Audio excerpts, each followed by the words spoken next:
जहरता जीवा रहन पे कैले बकले सकल घर हवा में सुना रोज हम मरी जाई गजान से। हतरा छिहतरा भइल बाटे सुना हो जहरता जीवा रहन पे कैले बकले सकल घर हवा में सुना रोज हम मरी जाई गजान से। भइल बाया वहराई त घूमता बेगारा रोज खोजता टे नया नया घरिया ननदो सोना पिया के बथरिया रहते खोजे दूसरा में हरिया ननदो सोना पिया के बथरिया रहते खोजे दूसरा में हरिया ननदो सोना पिया के बथरिया।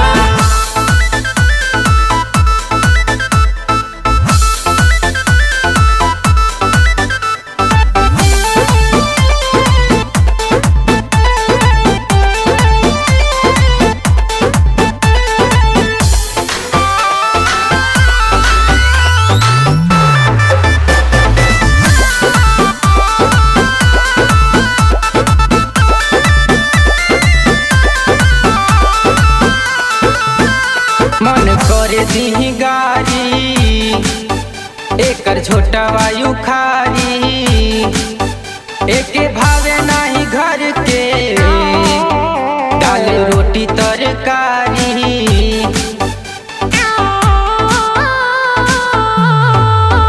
मन करे दी गारी एकर छोटा वायु पारी एके भावे नाही घर के दाल रोटी तरकारी। भइल बा ढीठ से तो कहर ताटे दूसरी त चहले का मन के भीतरिया ननदो सोना पिया के बथरिया रहते खोजे दूसरा में हरिया ननदो सोना पिया के बथरिया रहते खोजे दूसरा में हरिया ननदो सोना पिया के बथरिया।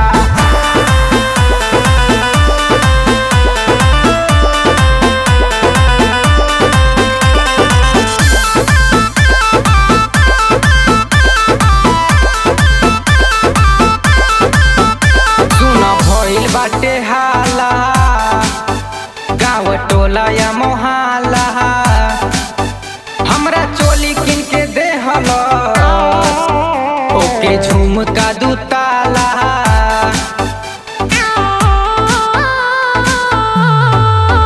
सुन भइल बाटे हाला गाँव टोला या मोहल्ला हमरा चोली किन के देहल झुमका दू ताला। बिगड़ल रीति ही करो जलेला नया सीख जब से धइल गोविंद के यरिया ननदो सोना पिया के बथरिया रहते खोजे दूसरा में हरिया ननदो सोना पिया के बथरिया रहते